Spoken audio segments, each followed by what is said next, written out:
Romanos capítulo 12.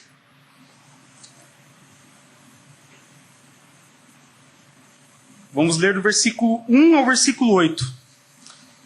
A nossa mensagem vai ser do versículo 3 em diante, até o 8, tá? Mas, para a gente entender o contexto da passagem, ter uma base melhor, vamos ler do versículo 1. Vamos colocar de pé, irmãos? Para ler?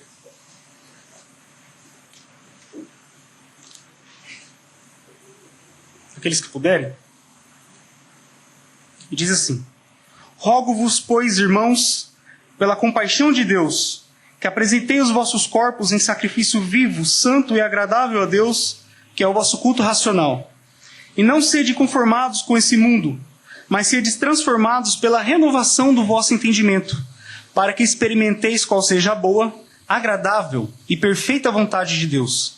Porque pela graça que me é dada, digo a cada um de dentre vós, que não pense de si mesmo além do que convém. Antes, pense com moderação, conforme a medida da fé que Deus repartiu a cada um. Porque assim como em um corpo temos muitos membros, e nem todos os membros têm a mesma operação, assim nós, que somos muitos, somos um só corpo em Cristo, mas individualmente somos membros uns dos outros. De modo que, tendo diferentes dons, segundo a graça que nos é dada, se é profecia, seja ela segundo a medida da fé. Se é ministério, seja ministrar. Se é ensinar, haja dedicação ao ensino. Ou o que exorta, use esse dom em exortar. O que reparte, faça-o com liberalidade. O que preside, com cuidado. O que exercita a misericórdia, com alegria. Amém? Vamos orar. Senhor amado, eu te louvo, Pai, eu te agradeço por essa oportunidade tão rica de estar com meus irmãos e partilhar da tua palavra, Senhor. Eu te peço tua força, teu poder, para abrir minha boca e meu coração para falar da tua palavra e abrir a mente e o coração dos meus irmãos, Senhor, para que eles ouçam também e sejam edificados com a tua santa palavra, Pai. Abençoe não somente eles aqui, mas aqueles que ouvirão essa mensagem, seja os nossos irmãos que não estão ausentes, sejam aqueles, Pai, que estão espalhados por esse país, Senhor, e que necessitam tanto de uma igreja, Pai. Guarde-os também e os auxilie nas suas dificuldades, Senhor. Em nome de Jesus que eu oro. Amém. Pode se assentar, irmãos. Eu vou pedir para algum irmão trazer um copo d'água para mim, fazendo favor. Irmãos, alguns domingos atrás, eu fiz uma pregação aqui sobre a humildade de Cristo. Nós vimos sobre a obediência humilde de Cristo. Aquele texto em Filipenses que é tão conhecido dos irmãos, né? Que mostra como Jesus se desfez da sua glória e veio aqui para nos salvar, se humilhou. E nós aplicamos isso no modo como a igreja deve se portar, como cada crente aqui deve se portar na humildade, no seu obrigações diárias como membro um do outro, como irmão um do outro. E nós vimos sobre isso. E nós vimos sobre a obediência do Senhor, a nossa obediência, que é o fator central da humildade, que não existe humildade sem obediência, nem obediência sem humildade, né? E como também é a base do relacionamento cristão. Mas, o que eu quero pensar hoje, ainda pensando sobre a igreja, como uma continuação daquilo, é o que se pode esperar de um membro da igreja. O que se pode esperar de uma pessoa que é membro de uma igreja local? Um dia você decidiu se tornar membro da igreja aqui, né? Deus tocou no seu coração e pela graça de Deus você teve a oportunidade rica de fazer parte de uma igreja. Mas e agora? O que é ser membro de uma igreja? Né? Por que essa pergunta? Porque muitas pessoas estão perdidas sobre o que tem que fazer. Elas são perdidas acerca do que se espera delas, das obrigações que elas têm, dos deveres delas. São perdidas do que Deus espera delas. Que Deus, que quando chamou você, Ele tinha um desejo. Ele tinha em você Ele queria que você fizesse algo. Que você cumprisse algo. E que a Bíblia aqui, o texto que nós vamos ler, ele fala sobre o que é essa vontade de Deus que Ele queria que você cumprisse. E o que nós observamos? Por que vamos falar disso? Porque nossa igreja tem crescido. Isso é uma grande bênção de Deus, né? Mas a gente percebe que não que esteja assim, mas talvez tendendo a isso, que à medida que a igreja cresce, a tendência dos irmãos que trabalhavam insistentemente, com força, se dedicavam, tendem a se dedicar menos. Tendem a trabalhar menos, cada um. E por quê? Eu imagino, na minha avaliação pessoal, que o motivo é que talvez quando algum irmão chega, e pessoas vão chegando, e essas pessoas às vezes não põem a mão na massa, talvez, o irmão que estava trabalhando com afinco, ele desanime, talvez. Né? Ele desanime e fala, pô, eu estou trabalhando aqui, né? Por que os outros irmãos não estão? Vemos isso, por exemplo, nas contribuições, nas ofertas. O pastor estava conversando comigo outro dia e falou, olha, no começo da igreja, tinha metade do tamanho, e a contribuição era maior do que hoje. Por que isso acontece? Claro que existem dificuldades que pessoalmente nós temos e nos impede às vezes de contribuir. Pelo contrário, né, nós às vezes precisamos de ajuda, não de contribuir, né? Mas, em grande parte, eu acredito que seja por isso. Muitos irmãos chegam, e às vezes esses irmãos estão estagnados, que chegam, novatos, ou vêm de uma situação diferente, e os irmãos que estavam fiéis ali, pondo um empenho e o coração na obra, eles tendem a esfriar por causa disso. E por que esses irmãos também, que chegam às vezes, aparecem tão estagnados? Eu imagino o seguinte, que esses irmãos, em grande maioria, vieram de outras igrejas. Poucos vêm aqui que não vieram de lugar nenhum, né? Vieram de alguma igreja dita evangélica. Que senão, poucos se converteram aqui. Alguns. Mas, eles estavam em igrejas que pesavam seu coração, né? Que eram cansativas viver ali, ministrar ali. Alguns talvez foram confrontados, se confrontaram sobre o que acreditaram, viu que era errado e com isso sofreram algum tipo de perseguição. Eu já ouvi falar de pessoas que foram até amaldiçoadas pelas igrejas, né? Por irem contra o que estava falando, ou no mínimo questionar, só por questionar. E esses irmãos vêm para cá, atrás de pasto, de comida, de combustível para prosseguir na fé cristã. E esses irmãos aqui vêm com o intuito de receber. E amém, é isso mesmo que eles têm que vir aqui, para receber. Só que não é só receber. É necessário que a caminhada cristã progrida e a pessoa comece a dar. Existe uma figura errada que se aplica ao que acontece muitas vezes, que é a figura no hospital, né? Porque quando a gente vai no hospital, você não espera fazer curativo em ninguém lá.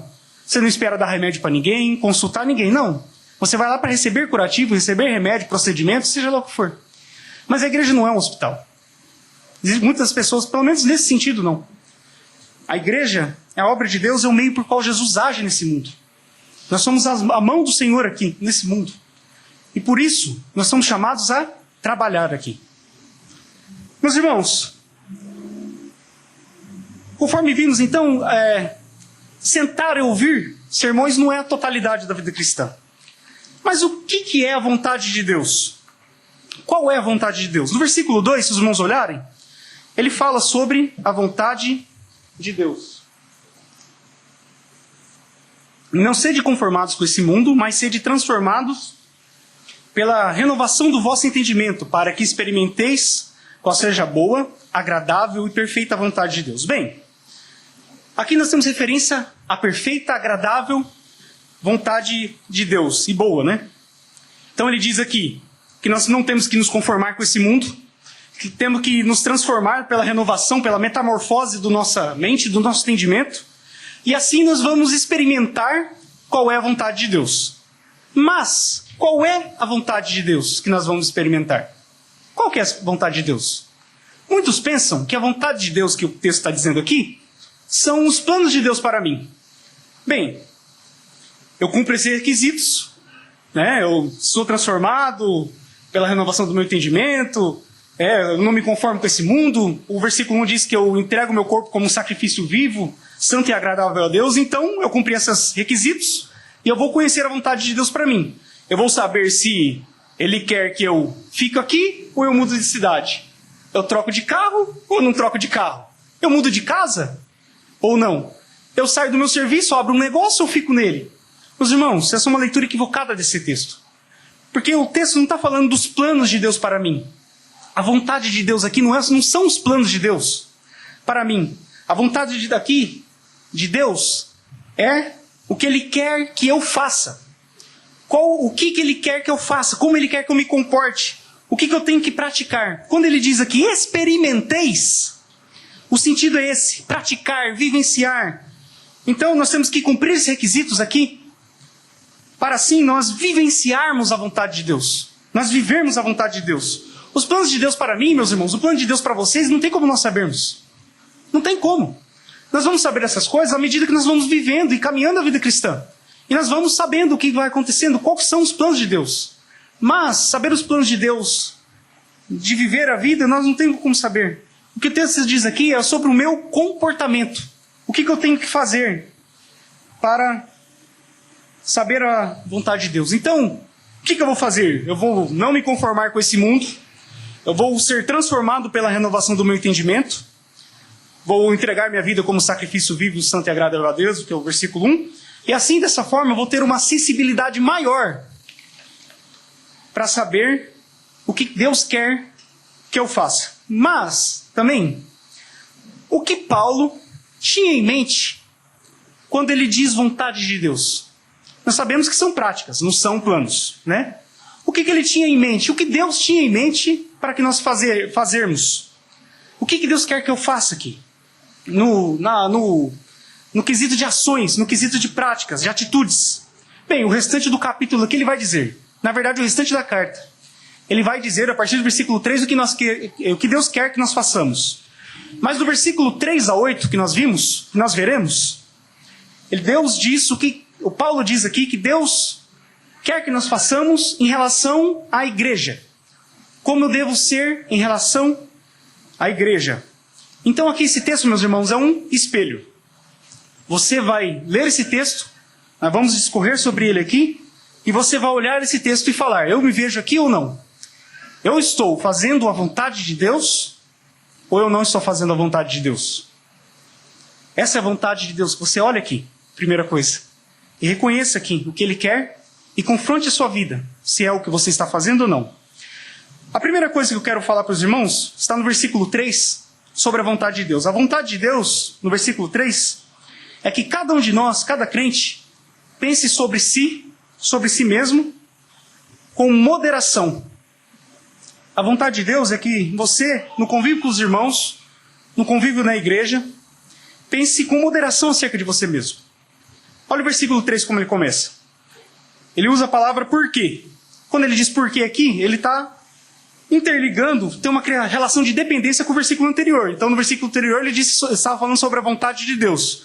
Então aqui ele vai explicar a vontade de Deus. Então ele diz, porque pela graça que me é dada. Meus irmãos, é importante a gente entender essa expressão de Paulo aqui. Porque Paulo, ele vai dizer aqui, o que ele vai dizer, porque ele recebeu uma graça. Ele disse que recebeu uma graça e por isso ele vai dizer o que ele vai dizer agora em diante. E que graça é essa? Não é a graça salvadora. A graça salvadora todos nós recebemos. Mas quando ele diz graça aqui, que ele recebeu, ele está falando sobre a graça do apostolado. Ele está dizendo o seguinte, olha, eu sou um apóstolo, isso é difícil, isso é uma manifestação da graça de Deus de mim, e eu sou um apóstolo porque Deus foi gracioso para comigo. Então o que ele diz? Porque pela graça que me é dada, digo. Meus irmãos, notem aqui. O versículo 1, ele diz, eu rogo. Mas aqui, ele diz, eu digo. Tem um sentido mais forte, né?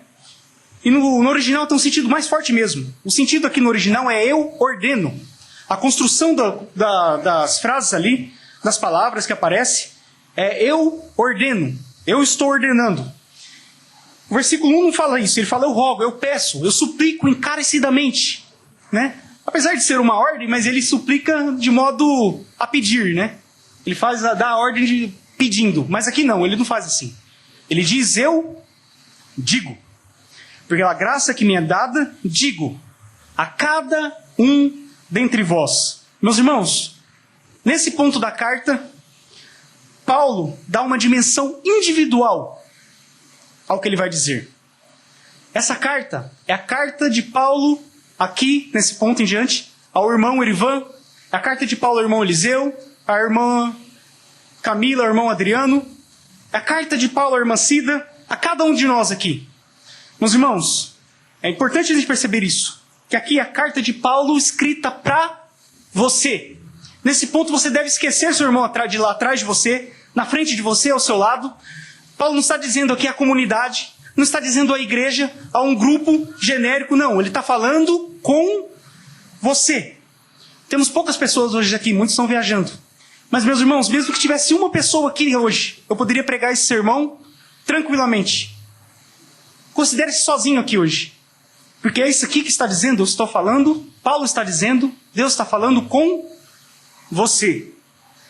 É a autoridade apostólica de Paulo dando uma ordem direta para você aqui. Tem um peso um pouco grande, né? Dá um pouco de medo até, né? É uma ordem de um homem que tem a autoridade de Jesus para edificar a igreja, falando diretamente com você. Não para geral, não para a igreja, a comunidade, não, para você. E começam as ordens agora em diante. E a primeira ordem, igual nós já adiantei para os irmãos, versículo 3. Que não pensem de si mesmo além do que convém. Convém aqui, não pense de si mesmo além do que deve, além do que é necessário. Por quê? Porque eu não posso pensar de mim mesmo além do que convém. Porque Paulo diz aqui pensar, né? Não é agir. Né? Só de eu pensar além do que convém, eu estou errado. Por quê, meus irmãos? Se alguém pensa de si mesmo de modo muito alto, elevado, mais do que deve, mais do que necessário, se ele se enxerga numa posição acima das outras, acima das pessoas, dos seus irmãos, ele trará problemas na igreja. A igreja não andará corretamente. Trará confusões, problemas, desunião, falta de unidade. Ou nós vimos, quando nós vimos sobre a atitude de Jesus, como aquilo se aplica na igreja tão fortemente, né? Isso, pensar sobre nós, acima do que devemos, nos leva ao orgulho, à arrogância, à soberba. São coisas, meus irmãos, que Deus abomina. Deus, igual Pedro diz, resiste aos soberbos, né? Mas dá graça aos humildes. O que significa isso? Deus vai contra, Ele ataca. Ele não gosta da atitude dos soberbos. Mas aos humildes Ele dá graça. O que significa? Que Ele abençoa. Ele faz que eles se deem bem. Então, meus irmãos, o mundo diz ao contrário disso. Totalmente ao contrário. O que o mundo diz? Você deve se valorizar. Para você não cair em depressões, não cair em angústias, você deve ver que você é um vencedor. Você é a última bolacha do pacote. Você é especial. Meus irmãos, essas são tolices anticristãs, antibíblicas, e tem brotando coaches aí, hoje cedo nós falamos, né? Falando sobre isso. Incentivando pessoas a se amarem, inflarem seu ego. Mas olha o que Paulo diz na continuação aqui. Não pense de si mesmo além do que convém, antes pense com moderação. Então ele diz aqui para nós pensarmos com equilíbrio sobre nós. Eu não vou pensar lá no alto, mas também eu não vou me rastejar como um verme, né? Me depreciando, me degradando. Eu não sou nada, eu sou um lixo, eu sou a escória do mundo. Não é isso. O que Paulo manda aqui é que nós pensemos com equilíbrio. Na medida da verdade, olha o que ele diz. Pense com moderação, conforme a medida da fé que Deus repartiu a cada um. Irmãos, essa outra frase que é importante nós entendermos aqui. Ela dificulta um pouco o entendimento do texto se nós não compreendermos. Quando Paulo diz a medida da fé, ele não está falando de quantidade de fé. Não é o seguinte, muitos têm essa noção errada. E a tradução aqui nos leva a isso, né? O jeito que nós lemos. As pessoas pensam assim, bem, se eu tenho uma fé grande, eu posso pensar grande de mim mesmo. Se eu tenho uma fezinha pequena, eu tenho que pensar de mim lá embaixo. Não é isso que Paulo está dizendo. Paulo está falando aqui, quando ele diz medida da fé, ele está dizendo que a gente tem que tomar a fé como uma medida. Tomar a fé como uma régua, como um instrumento de medir. Como fosse o instrumento que você medisse. Então o que eu vou pensar sobre mim? Eu vou pensar sobre mim de acordo com a fé que Deus nos deu, a fé revelada. Não a fé no sentido de acreditar, Não a fé no sentido de confiar que nós temos. Não. A fé revelada de Deus, a revelação de Deus. Essa é a minha fé, as minhas crenças. É isso que Paulo está dizendo. Meus irmãos, isso aqui tem relação com os dons que nós temos. Com o que ele vai discorrer depois, e ele vai explicar isso, nós vamos ver. Esse aqui tem relações com os dons que Deus distribuiu a cada um de vocês. Deus deu dons aos homens, aos seus servos.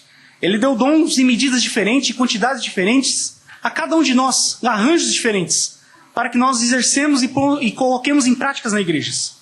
Então o que eu vou fazer? Eu vou pensar de mim com moderação, na medida do que Deus me capacitou a fazer.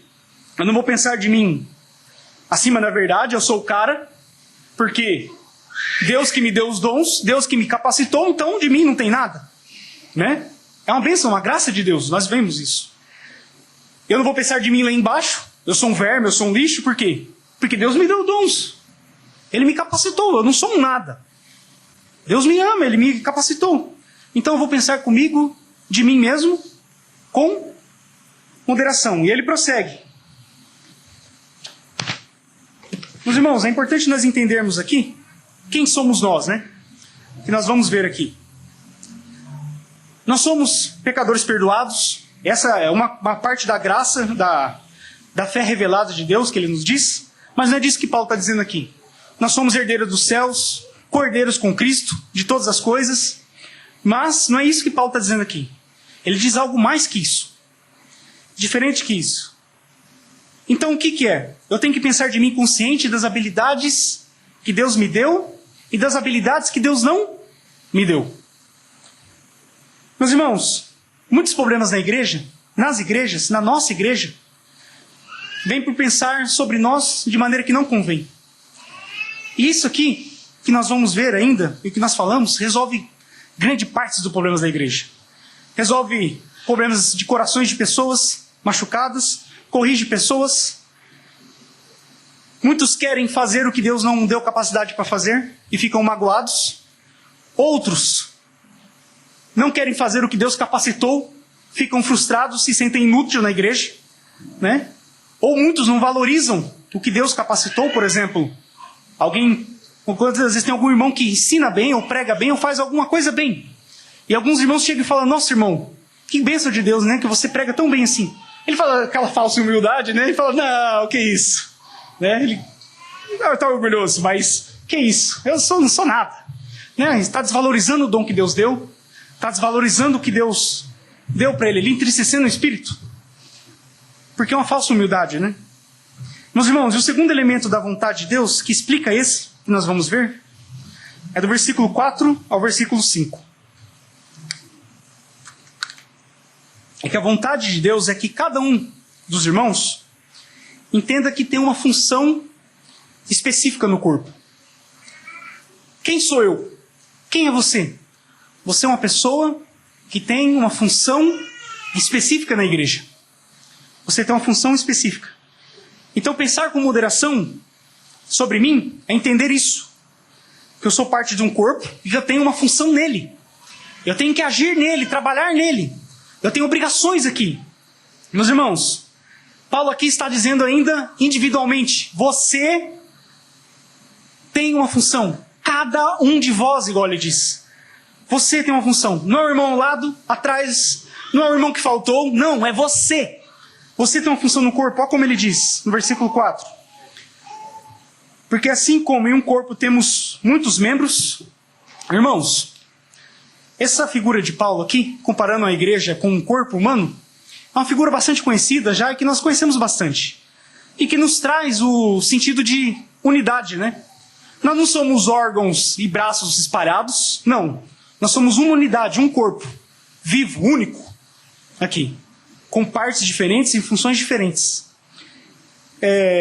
Nós temos que pensar assim acerca de nós, que quando um irmão fraqueja, ele arrasta os outros em doença e em coisas. Se temos algum membro gangrenado no corpo, morto, esse membro vai matar o corpo todo. Traz esse sentido de unidade, né? E olha o que ele diz, porque assim como um corpo temos muitos membros, e nem todos os membros têm a mesma operação. Operação tem um sentido de prática, atividades. Então ele está dizendo que cada membro tem uma operação, tem uma função, tem uma prática, tem uma utilidade prática de ação. Meus irmãos, e aqueles que não são membros? Né? Temos muitos irmãos membros que não são membros aqui. E muitos que ouvem, que não são membros de igreja. É necessário ser membro. É necessário ser membro da igreja. Qual a minha obrigação? Quem não é membro? A primeira é ser membro. Como você vai fazer parte do corpo se você não é membro? Se a vontade de Deus é que você faça parte do corpo, sinta que tem obrigações com o corpo, a primeira obrigação é ser parte do corpo. Depois é agir como parte do corpo. E na igreja, todos nós, temos que agir. Não é só ouvir sermões. Ouvir sermões é muito bom e necessário. E de fato é parte de agir. Ouvir sermões é parte de agir. Mas não é a totalidade. E todo membro tem que realizar ação, meus irmãos. Não é 10%, 20%, 50%, nem 99%. É todos os membros. Meus irmãos, e o que é triste? O que é triste aqui é nós vemos irmãos, às vezes, que não realizam nada. Irmãos que não fazem nada, não operam nada. São só ouvintes. Meus irmãos, essa não é a vontade de Deus. Isso entristece a igreja, pesa os outros irmãos, porque esses irmãos são carregados. Entristecem o pastor. Amados, eu tinha um eletricista que prestou serviço para mim, trabalhava para mim, que ele tinha um braço morto. Como que é um braço morto? Ele sofreu um acidente de moto, o nome dele era Walter, ele faleceu já. E nesse acidente, ele rompeu um nervo do braço e o braço não mexia, ele ficava pendurado. Então, quando ele queria mexer esse braço, ele tinha que direcionar o braço, colocar o braço, e ele era eletricista, né? Ele tinha outro rapaz que ajudava ele. Meus irmãos, essa é uma figura da igreja. E o pior é que ele dizia que o braço doía o tempo todo. Essa é uma figura da igreja. Aquele membro que não opera, que não trabalha, que não realiza o que Deus propôs, ordenou que ele faça, ele é peso ao corpo. Ele dói ao corpo. Ele faz o corpo sofrer. O membro da igreja que é morto, que é inútil, é inerte, só causa tristeza e dor na igreja, irmãos. Meus irmãos, infelizmente, essas pessoas, quem age assim, na nossa igreja nós temos que ter cuidado para não agir assim. Mas quem faz isso, envergonha o Senhor. Envergonha o Senhor. Por quê? Porque, meus irmãos, conforme eu disse, a igreja é a mão do Senhor aqui na terra, é por meio da igreja que Ele age. E se a igreja não faz, por falta de capacitação de alguns, por falta de trabalho de alguns, ela está brecando a obra de Deus. Ela está deixando a obra de Deus operar, frutificar. E ela frustra os irmãos na sua maturidade, ela frustra os irmãos que estão trabalhando. Elas são um obstáculo ao trabalho. Meus irmãos, eu digo isso aqui com tremor e tremor, meus irmãos. Temor e tremor. Por quê? Porque eu não quero magoar os irmãos. Eu não posso magoar os irmãos. Os irmãos aqui são amados de Deus. Filhos de Deus. O Senhor os comprou. O Senhor não é meu. Os irmãos não são meus. Não são do pastor. Não são da igreja. Mas, irmãos, eu tenho que pôr guardas na minha boca a falar, né? Eu não posso simplesmente magoar os irmãos por magoar. Falar isso por falar. Mas é necessário, meus irmãos, tomar como atitudes e ter ciência da sua função. Sua função aqui na igreja. E praticar a vontade de Deus no nosso meio. Olha o que Paulo diz ainda, continuando. Assim nós, que somos muitos, somos um só corpo em Cristo. Meus irmãos, eu quero que os irmãos observem que aqui a figura é um pouco diferente das outras cartas. Nas outras cartas, Paulo diz que nós somos o corpo de Cristo. Né? E a igreja é sim o corpo de Cristo. Mas aqui, Paulo usa uma figura um pouquinho diferente do que nós somos acostumados. Ele fala que nós somos um corpo em Cristo. É diferente um pouco do que nós costumamos ouvir. E o que significa isso? Que nós somos um corpo em Cristo. Meus irmãos, significa que nós estamos unidos. que nós estamos interligados entre um e outro por causa de Cristo. Isso que significa. Nós somos um só corpo porque Cristo nos uniu.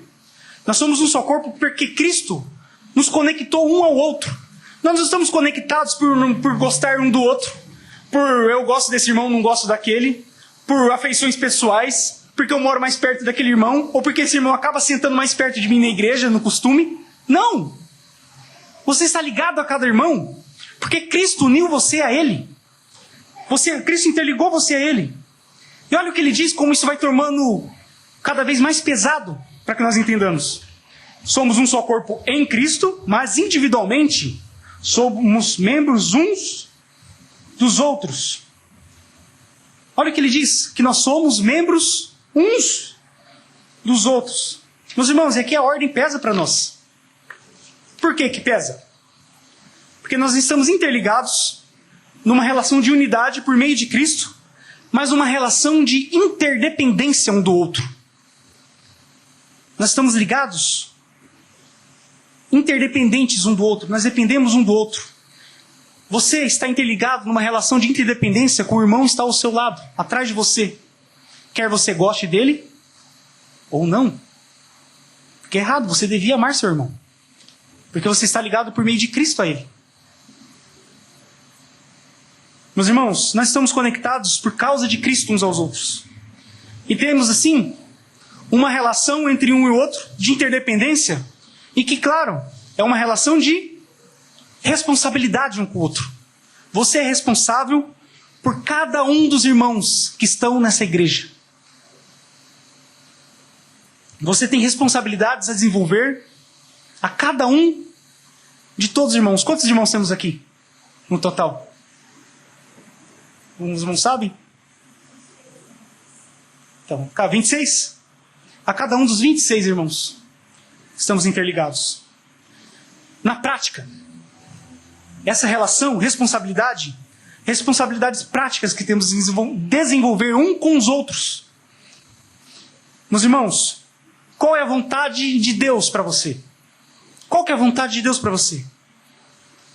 Que nós tenhamos consciência, que você tenha consciência, que nós somos membros unidos uns aos outros por meio de Cristo e que nós temos responsabilidades com cada um que Deus colocou aqui. Você tem responsabilidade com cada um dessa igreja. E se você não faz isso? E se você não age dessa forma? E se você não pensa assim, não põe em prática isso? Se sua vida cristã se resume a quintas-feiras e domingos apenas aqui sentados, então você não está realizando a boa, agradável e perfeita vontade de Deus. E a pergunta é, você tem realizado a vontade de Deus? Você tem realizado a vontade de Deus? Ou não? Meus irmãos, e finalizando aqui. No versículo 6 em diante aqui, Paulo vai, até o versículo 8, ele vai narrar funções que nós temos que fazer. Funções que Deus distribuiu a cada um. E a vontade de Deus é essa, que nós realizemos nossas funções com excelência. Deus quer que você realize as funções que Ele te capacitou com perfeição, com excelência, com dedicação. Paulo vai falar isso aqui. Meus irmãos, como eu posso ser útil ao irmão que está ao meu lado? Não é simplesmente, eu te amo, e ficar em palavras.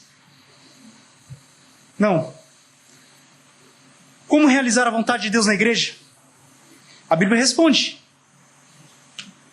Você fará, a Bíblia responde nesses textos aqui, e você fará isso se você quiser. Quais as funções que podemos realizar? Versículo 6, ele começa a narrar, meus irmãos, olha só. De modo que, tendo diferentes dons, segundo a graça que nos é dada.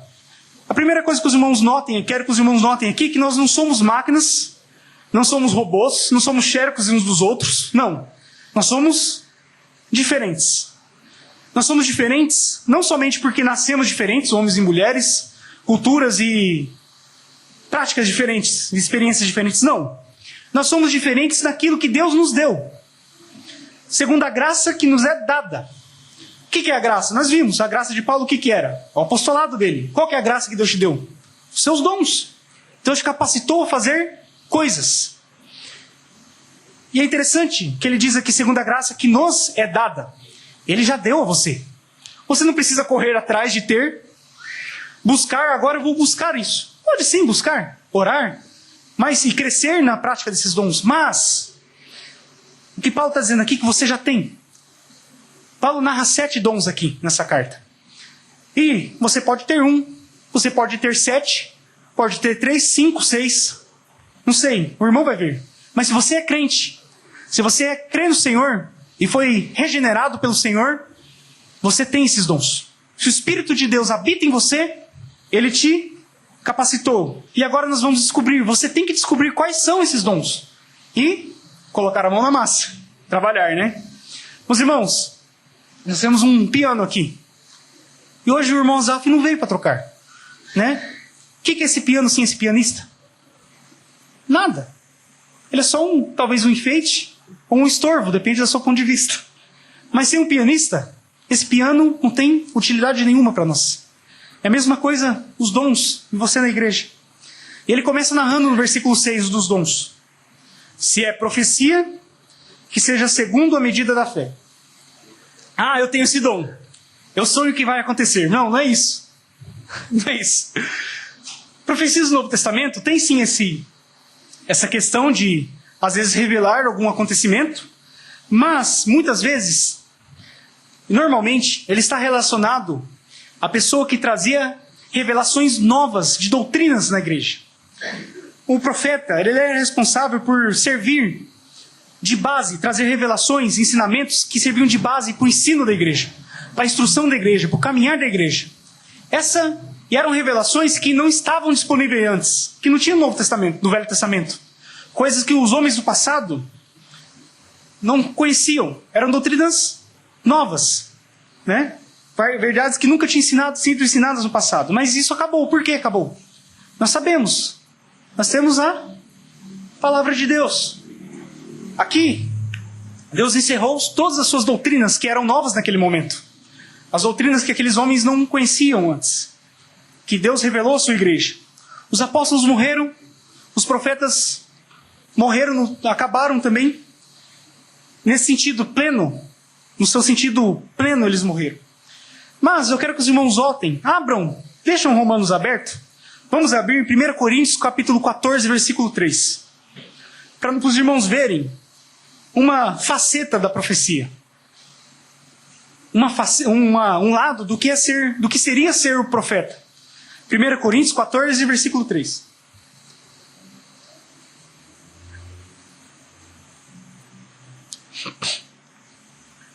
Mas o que profetiza, fala aos homens para edificação, exortação e consolação.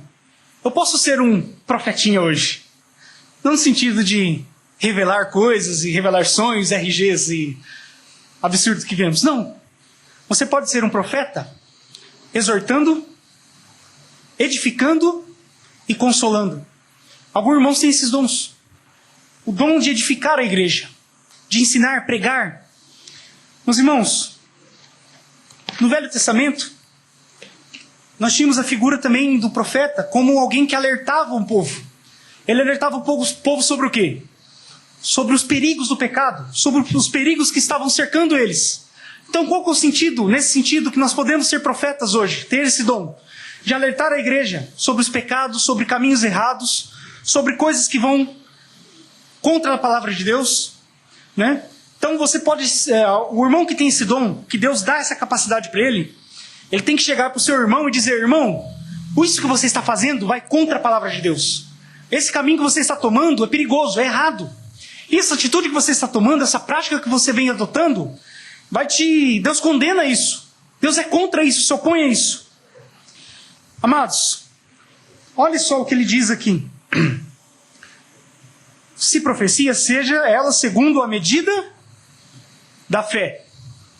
Qual é a medida da fé? Nós vimos, né? A medida da fé é a revelação de Deus. O que ele estava dizendo? Aquele que profetizava, ele não poderia falar contra a revelação de Deus. Os outros teriam que julgar. Paulo fala em outros lugares, né? Ou seja, aquele que ensinava, pregava e profetizava na igreja, ele devia falar de acordo com o Velho Testamento, de acordo com a doutrina dos apóstolos. E da mesma forma hoje, aquele irmão que prega aqui, aquele irmão que se opõe a alertar o povo de Deus, ele não pode falar nada da sua mente. Ele não pode dizer nada que ultrapasse os limites da palavra de Deus, esticar os textos para caber no que ele acha. Não. Ele tem que dizer de acordo com o que está na Bíblia. E é dever dos irmãos julgarem isso. Os irmãos que, somente os que têm mais entendimento, ficarem ligados nessas coisas e examinar cada palavra que é dita aqui. Se está de acordo com o que é dito, com a Bíblia, ou não. Meus irmãos, o outro dom que ele diz aqui, se é ministério, seja em ministrar. Ministério aqui é a palavra que aparece diaconia. O que é diaconia? Servir. São serviços simples. Não estamos falando aqui do diácono no sentido oficial da igreja. Não. São os irmãos que realizam serviços simples. Deus capacitou alguns irmãos, disponibilidade de alguns irmãos, facilidade de se realizar tarefas simples na igreja. E pessoas que fazem isso. Diácono, a rigor, a palavra diácono é aquele que serve a mesa, o garçom. Esse é o sentido. Então nós temos irmãos e necessidades na igreja, que nessa questão, irmãos que passam um pano na igreja, depois de uma reunião, que fazem um café, que fazem um almoço para nós, num algum evento, que organizam os microfones, organizam os bancos, carregam coisas, organizam os livros, invernizam os bancos, que ainda está pendente a fazer, né? Então são irmãos que arrumam tomadas, coisas básicas, simples, mas que são extremamente necessárias na igreja. E serviços não só na igreja, entre os irmãos também, que ajudam outros irmãos que não têm capacidade de fazer isso. Meus irmãos, existe um dom para isso. Talvez o irmão não sabia. E talvez o irmão tenha essa capacidade, essa facilidade, e agora vê que Deus te deu essa capacidade. E o que Paulo fala, se você tem esse dom do ministério, que seja em ministrar. O que ele está dizendo? Se dedique a isso. Se Deus te chamou para fazer serviços simples, coisas básicas, se dedique a isso, faça isso com empenho, com dedicação, com esmero. Esse que Paulo está dizendo, saia do marasmo, saia da inatividade, meu irmão. Se dedique com vigor, assuma como sua tarefa, sua obrigação, seu serviço aos irmãos e a Deus. Essa é a questão. Tudo que o irmão faz aqui é a Deus. E ele continua, se é ensinar, no versículo 7 ainda, haja dedicação ao ensino. Irmãos, nós precisamos de professores. E eu quero que os irmãos notem aqui que ensinar é diferente do pregar, não é? E alguns irmãos têm muita facilidade de ensinar, dar um estudo, mas têm dificuldades em pregar, né? Ou o contrário também, ter irmãos que são ótimos pregando, mas dando um estudo, deixam a desejar, né? Isso não é demérito de ninguém. São dons que Deus deu a cada um. Meus irmãos, e que ele fala aqui, se ensinar, que haja dedicação ao ensino. Ensine mesmo. Se dedique, se esforce, estude, aprenda, cresça, leia, se dedique. Temos que ter cuidado, claro, irmãos. Tem irmãos que querem ensinar, têm boa vontade, né? Mas talvez não tenham o dom de Deus. E acham que querem. Como que eu sei? Como que eu sei que eu tenho o dom de ensinar? Bem, as pessoas vão dizer, né? Às vezes o irmão vai dar algum estudo e os irmãos vão sair de lá falando, bem, eu não entendi nada. As pessoas dizem. Mas precisamos de mestres, irmãos. Precisamos de professores, de homens que se dediquem a ensinar a palavra de Deus, não somente na escola bíblica, mas em estudo a irmãos mais fracos, a irmãos que estão iniciando, que às vezes reúna com um irmão desse. E se dê um estudo, dê uma palavra, estude sobre o livro, sobre algum assunto, às vezes assuntos básicos. Precisamos de pessoas assim, professores, que se dediquem ao ensino da palavra de Deus. E se você tem esse dom, meu irmão, arregace as mangas e agarre isso. Que Deus te chamou para isso. Se vocês têm facilidade de aprender, facilidade de explicar, abrace isso como se fosse a tua função e obrigação na igreja. Ele diz aqui, versículo 8, ou o que exorta, usa esse dom em exortar. O que é exortar? Exortar é estimular, aconselhar, consolar, coisas assim. Tem irmãos que têm uma facilidade muito grande disso, né? De chegar no algum irmão, perceber que algum irmão precisa de um auxílio e os dão força. Algum irmão que está fraquejando na fé, está magoado, triste, e vai lá e dá ânimo aos desanimados. Irmãos, há muitos irmãos desanimados, irmãos que precisam de força, de estímulo, às vezes de algum empurrãozinho só, para abraçar e obedecer a Deus. Algum irmão que precisa de um empurrãozinho só, para começar a fazer sua obra. E Deus te deu esse dom de fazer isso, e às vezes você não está fazendo. Meu irmão, então, se você tem esse dom, se aproxime dos irmãos, notem esses irmãos que precisam de auxílio, que precisam de um conselho, que precisam de força e caminhe ao lado dele. Pegue-o pela mão e puxe. Esse é o seu dom, Deus te chamou para isso. E ele continua, o que reparte, faça-o com liberalidade. Aqui Paulo está falando sobre a ajuda material, financeira. O que reparte, faça com liberalidade. Meus irmãos, Deus dá esse dom a algumas pessoas. Tem irmãos que podem dizer assim, olha, a minha função na igreja é ajudar financeiramente. Tem irmãos que têm esse prazer em dar, em querer ajudar, em contribuir, dádivas materiais. Irmãos que precisam de alguma coisa, esse irmão enxerga isso e vai lá e ajuda. Dá um dinheiro, dá algum bem material que algum irmão precisa. Né? São coisas assim que esses irmãos têm capacidade. Paulo diz que aqueles que são ricos financeiramente devem também ser ricos em boas obras. Às vezes Deus te deu, um alívio. Porque todos sabemos aqui que todos estão com algum perrengue financeiro, né? Mas às vezes, irmãos, passamos por momentos que são de alívio. E para que Deus dá esse alívio? Para pôr nossas contas em dia, às vezes, né? Mas para ajudar algum irmão que precisa, para ajudar o que a igreja precisa, algum bem que a igreja necessita. Então, Paulo diz aqui, se você tem esse dom, exerça-o com liberalidade. O que é liberalidade? Dê de boa vontade. Faça isso de todo o coração, sem segundas intenções. Não tente fazer isso para conseguir uma influência sobre o irmão, para conseguir ser vistos pelos outros, igual Jesus nos alerta, né? Que não queremos ser vistos pelos outros, não. Que façamos isso de bom grado, de bom coração, com liberalidade, de boa vontade, como se fosse o seu chamado para fazer isso. Ele continua, versículo 8. O que preside com cuidado. Presidir é liderar. Alguns irmãos têm facilidade disso. Facilidade de tomar a frente sobre algum assunto, liderar, distribuir tarefas. Não somente vir aqui ao pastor. Às vezes algum irmão tem facilidade. Precisa ser feito alguma coisa. Algum irmão vai lá e toma a frente. E organiza e distribui as coisas. E faz o que cada um tem que fazer. E organiza tudo. Alguns irmãos têm essa boa vontade. Têm essa facilidade de fazer isso. E qual é o conselho de Paulo? Faça com cuidado. Cuidado no sentido de quê? Faça com zelo, com dedicação, com trabalho. Né? Empenho. E o versículo 8, o que exercita misericórdia com alegria. Esse é o último dom que Paulo cita aqui. O que exercita misericórdia. A misericórdia aqui, meus irmãos, vai além do que dar dinheiro, ajudas materiais. Misericórdia é você ver a necessidade do seu irmão, em algum auxílio, em alguma coisa, a necessidade da igreja e socorrer esse irmão. Visitá-lo, visitar o irmão que está doente no hospital. Alguns irmãos têm esse dom. Levar algum irmão que não pode ir para a igreja e você vai lá. Esse dom é muito interligado com o dom de exortar, né? De dar força. Porque essas pessoas têm uma sensibilidade especial ao sofrimento e à tristeza dos outros.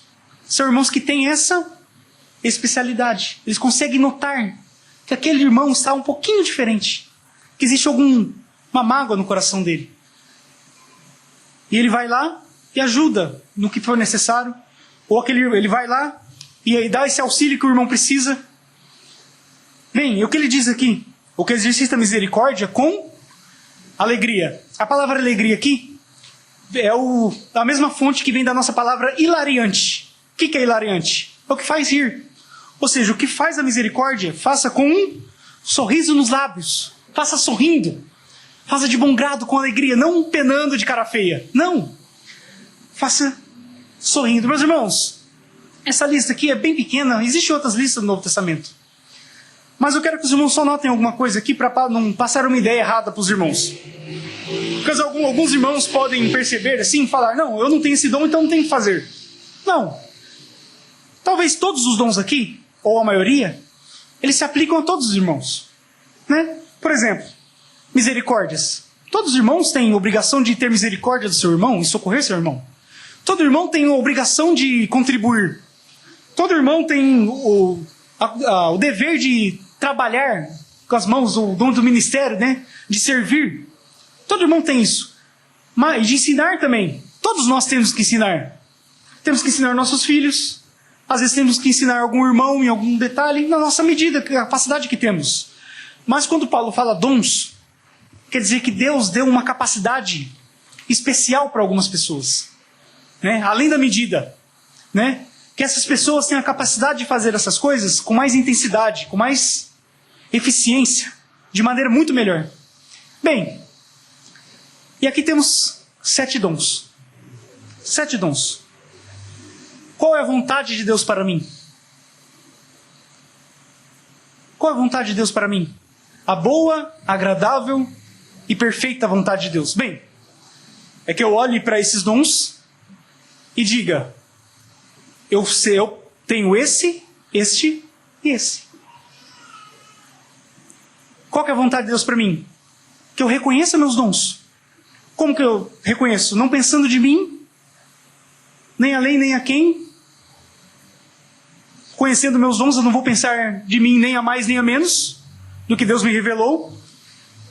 A vontade de Deus para mim é que eu sou um membro de uma igreja e meu dever é pegar essas funções, pegar esses dons que Deus me deu, Deus deu a cada um de vocês e colocar em prática em relação a cada um dos outros. Essa é a obrigação. Essa é a vontade de Deus para você. E vem a pergunta, mais uma vez. Você tem realizado a vontade de Deus? Ou não? Meus irmãos, que sirva de alerta isso. Talvez os irmãos estivessem perdidos, não soubessem disso. Mas agora não existe a desculpa do desconhecido, né? Os irmãos sabem que têm obrigações, que têm dons a desempenhar. E qual desses você tem realizado? Nenhum? Então você não está cumprindo com a boa, agradável e perfeita vontade de Deus. Não existe o dom de ouvir sermões. Não existe o dom de esquentar banco. Nenhuma da lista da Bíblia existe esse dom. Não existe o dom de ficar em casa, ouvir pregações pela internet. Não. Todos devem trabalhar. Há 2 modos que nós vemos a igreja, irmãos. Um é como um ônibus, onde o pastor é o motorista e o tesoureiro é o cobrador, né? Nós pagamos o dízimo, sentamos dentro do ônibus e o pastor nos leva para todos os lugares. Outro modo de ver é um barco a remo, onde todos remam, onde todos trabalham. E talvez o pastor, ele guie, vamos naquela direção, vamos fazer isso aqui, tomar essas medidas. Mas quando alguns não remam, quando alguns não se esforçam, cansam todos os demais. E é isso que faz, meus irmãos, que os outros membros fiquem cansados, que os pastores fiquem exauridos, não aguentando mais dificuldades, quando apenas às vezes 10 irmãos cumprem suas tarefas e os outros 10 não fazem. Meus irmãos, infelizmente, uma igreja que não faz isso não é uma igreja bíblica. Pode ser bíblica no ensino, pode ser bíblica na doutrina, mas não é uma igreja bíblica. E se a igreja não é bíblica, de quem é a culpa? É sua. De cada um de vós. Meus irmãos, vamos orar para que Deus nos capacite e nos dê sabedoria a desenvolver esses dons, amém? Senhor amado, eu te louvo e te engrandeço, Senhor, por essa palavra, Senhor. Eu te peço que sonde o coração de cada um dos meus irmãos, Senhor. O meu coração. E nos ajude, Pai. Nos dê força, capacidade, entendimento de realizar a tua boa, agradável e perfeita vontade, Senhor. A tua vontade completa, Pai. Abençoe cada irmão aqui, que estejam cientes, Pai, das suas obrigações, de como te servir melhor, com mais perfeição, Pai. Abençoe os irmãos que não vieram, que também, Senhor, eles estejam cientes das suas capacitações que tu graciosamente nos deu, Pai. Porque sabemos pelo apóstolo, Pai, pela tua palavra, que essa é uma graça que tu nos deu. E como graça, Pai, isso nos dá uma alegria muito grande, Pai. Nos dá uma dádiva muito grande, mas sabemos também que nos dá também, Senhor, deveres. Nos ajuda a ter humildade para reconhecer nossos deveres, reconhecer que somos falhos com eles e principalmente, Pai, praticá-los, Pai. Abençoe cada irmão aqui, que a aplicação dessa tua palavra, Pai, sare de nós qualquer imperfeição na tua igreja, qualquer intriga e coisas do tipo, Pai. Que sejamos, nesse novo ano que entra, Pai, dedicados e que cresçamos em mais força, Pai, em mais perfeição na tua palavra. Em nome de Jesus que oramos, Senhor. Amém.